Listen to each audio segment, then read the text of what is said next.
Hey everyone, my name is Ram Pachori and you are all most welcome to Pachori MLT YouTube channel. आज आपको सभी को Republic day की बहुत बहुत शुभकामनाएं। आज मैं आपको बायोकेमिस्ट्री के अंदर एक डिवाइस पढ़ाने वाला हूँ, फ्लोरोमेट्री। ठीक है, बेसिकली ये एग्जाम में क्वेश्चन आपको पूछ सकते हैं फ्लोरोमेट्री के बारे में, तो थोड़ा सा हम इसको समझते हैं। देखिए क्या है फ्लोरोमेट्री। बेसिकली अपन देखते हैं कि जो कलरीमीटर और जो आपके स्पेक्ट्रोफोटोमीटर होते हैं वो ऐसे सब्सटेंस को डिटेक्ट करता है जिसका कंटेंट आपको मिलीग्राम कंसंट्रेशन मिलती है। ठीक है, मतलब जो कि आपके मिलीग्राम अमाउंट में प्रेजेंट है, उनको डिटेक्ट करने के लिए मेनली आप या तो कलरीमीटर यूज कर सकते हैं और या फिर आप स्पेक्ट्रोफोटोमीटर का इस्तेमाल कर सकते हैं। ठीक है, स्पेक्ट्रोफोटोमीटर और इन दोनों में भी अगर कंपैरिजन करें तो स्पेक्ट्रोफोटोमीटर ज्यादा सेंसिटिव डिवाइस है एज कम्पेरेटिव टू कलरीमीटर, क्योंकि अपन के देखते हैं कि जो कलरीमीटर होता है वो मेनली आपके विजुअल वेवलेंथ की लाइट को ही डिटेक्ट कर पाता है। ठीक है, वहीं पर जो आपका स्पेक्ट्रोफोटोमीटर होता है वहां पर ये जो है विजुअल तो करता ही है, साथ ही साथ ये जो है आपके अल्ट्रावायलेट लाइट को भी डिटेक्ट कर पाता है। ठीक है, तो इसीलिए स्पेक्ट्रोफोटोमीटर जो है वो ज्यादा सेंसिटिव होता है। ठीक है, तो इसके अंदर आप जो है और क्वांटिटी जो मिनिमम है उसको डिटेक्ट कर सकते हैं। वहीं पर जो फ्लोरोमेट्री है वो बेसिकली ऐसे सब्सटेंस को डिटेक्ट करने के लिए यूज करते हैं जिनका अमाउंट माइक्रोग्राम में या नैनोग्राम के अंदर प्रेजेंट है। ठीक है, तो ऐसे क्वांटिटी को डिटेक्ट करने के लिए आप फ्लोरोमेट्री यूज करते हैं। ठीक है, अब इनके प्रिंसिपल्स में भी डिफरेंस है। बेसिकली ये कलरीमीटर स्पेक्ट्रोफोटोमीटर जो होते हैं वो आपके बीट लैम्बर्ट लॉ पर जो है वर्क करते हैं, जहां पर इसकी ऑप्टिकल डेंसिटी जो होती है वो आपके सॉल्यूशन के अंदर प्रेजेंट जो सब्सटेंस है उसकी कंसंट्रेशन और आपका जो लाइट का पाथ है उसकी जो है जो आपका डायमीटर है बेसिकली क्यूबेट का, उसके ऊपर डिपेंड करता है। उसी के ऊपर हम जो है ऑप्टिकल डेंसिटी को डिटेक्ट करते हैं। मेनली जैसे आपके बीट लैम्बर्ट लॉ में आप देखते हैं कि जैसे सपोज एक मान लो कि यहाँ पर आपका एक कोई सॉल्यूशन प्रेजेंट है टेस्ट ट्यूब के अंदर।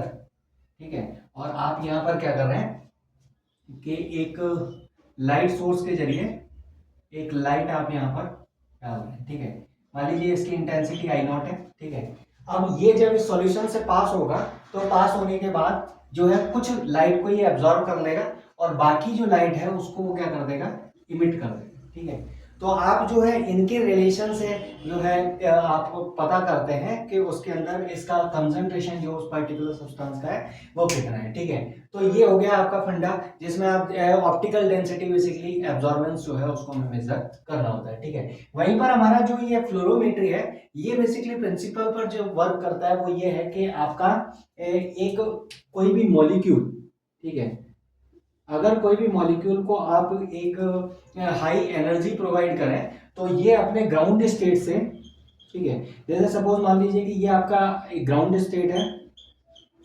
ठीक है, इससे ये अपनी एनर्जी स्टेट को मतलब चेंज करता है और ये आपका फर्स्ट एक्साइटेशन स्टेज है, ये सेकंड है। इस तरीके से ये आपके एन एक्साइटेशन स्टेज में पहुंचेगा। ठीक है, तो जब ये हायर एनर्जी स्टेट में एनर्जी में पहुंचता है, ठीक है, तो ये क्या करेगा कि जब इसको जो है लाइट सोर्स से आप एनर्जी प्रोवाइड करोगे तो ये अपने ग्राउंड स्टेट से हायर एक्साइटेशन स्टेज में पहुंच जाएगा और इसके बाद जब ये वापस से लौट करके अपने ग्राउंड स्टेट में आता है तो ये फ्लोरेसेंस क्रिएट करता है। ठीक है, तो ये क्या होगा कि हायर एक्साइटेशन स्टेट से ये जब ये दोबारा से ग्राउंड स्टेट में वापस लौट करके आएगा तो ये फ्लोरेसेंस क्रिएट करेगा और ये फ्लोरेसेंस को हम बेसिकली डिटेक्ट करते हैं और जो कि आपके कंसंट्रेशन जो आपका सब्सटेंस का प्रेजेंट है उसके डायरेक्टली प्रोपोर्शनल होता है। यानी कि जितना ज्यादा फ्लोरेसेंस क्रिएट हो रहा है, ठीक है, वो आपके डायरेक्टली प्रोपोर्शनल हो जाएगा कंसंट्रेशन की, उतनी ही ज्यादा कंसंट्रेशन सब्सटेंस की प्रेजेंट है। ये बेसिकली इसका प्रिंसिपल होता है जिसको बेसिस पे ये काम करता है। ठीक है, अब हमारे को इसके देखने हैं कि ये जो आपका फ्लोरोमेट्री है इसके क्या क्या कंपोनेंट्स प्रेजेंट होते हैं। तो मेनली अपन अगर इसके कंपोनेंट की बात करें तो देखें तो इसके अंदर कंपोनेंट में क्या क्या आएगा वो देख लेते हैं। ठीक है,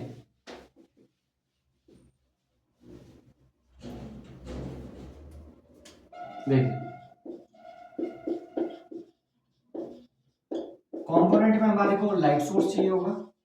जिससे आप जो है उसको एक्साइटेशन स्टेज में भेजेंगे। ठीक है, लाइट सोर्स के अलावा हमारे को एक स्लिट का रिक्वायरमेंट होगा।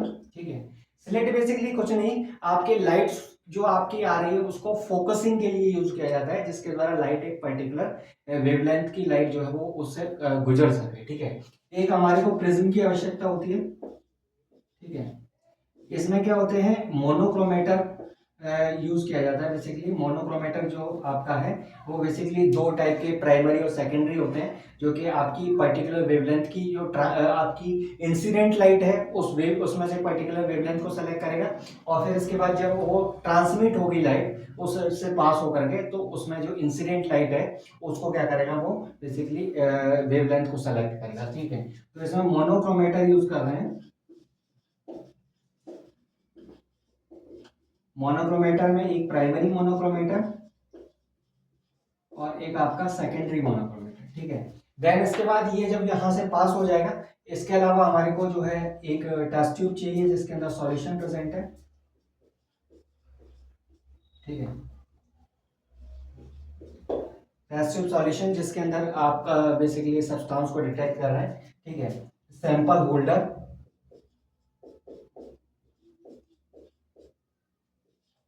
ठीक है, सैंपल होल्डर, इसके अलावा आप यूज करते हैं क्या, सैंपल होल्डर के अलावा आप यूज करेंगे मेनली एक डिटेक्टर। ठीक है, डिटेक्टर के द्वारा वो जो है उस वेवलेंथ की लाइट को डिटेक्ट करेगा, और लास्ट में जो है आपके ये जो है रिजल्ट को शो करने के लिए एक डिस्प्ले होगा जिसके द्वारा आप रिजल्ट को देखते हैं। ठीक है, तो ये कंपोनेंट्स हैं जिनके द्वारा आपका जो है जो ये डिटेक्टर, इसको फोटो मल्टीप्लायर भी बोलते हैं, और यहाँ पर जो रिजल्ट डिस्प्ले है वो आपके गैल्वेनोमीटर या फिर आपके पोटेंशियल मीटर के द्वारा डिटेक्ट किया जाता है। मैं आपको डायग्राम में दिखा दूंगा तो वो आपको पता लग जाएगा। ठीक है, देन इसके बाद अपन बात करें इसके प्रिंसिपल की। प्रिंसिपल क्या है, इसके एप्लीकेशन की, कि अपने यूज कहाँ कहाँ होता है। ठीक है, ये एक इम्पॉर्टेंट है कि हमारा फ्लोरोमीटर का यूज कहाँ होता है। तो मेनली जो फ्लोरोमीटर है वो अपन इस्तेमाल करते हैं आपके ड्रग्स के डिटेक्शन के लिए।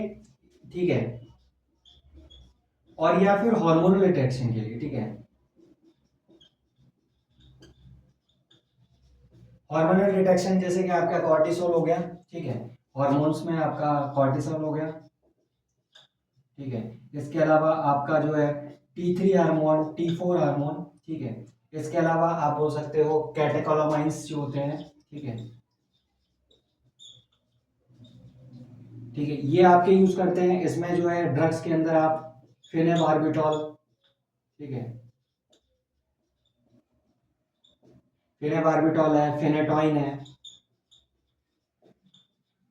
ठीक है, ये है। इसके अलावा आपके और भी कई सारे ड्रग्स हैं जिनको आप डिटेक्ट करने के लिए बेसिकली यूज करते हैं। मैंने तो एक जनरल कैटेगरी आपको बताई है, बारबिट्यूरेट वगैरह और अदर ड्रग्स भी है जिनका इस्तेमाल किया जाता है। इसके अलावा आप NADH,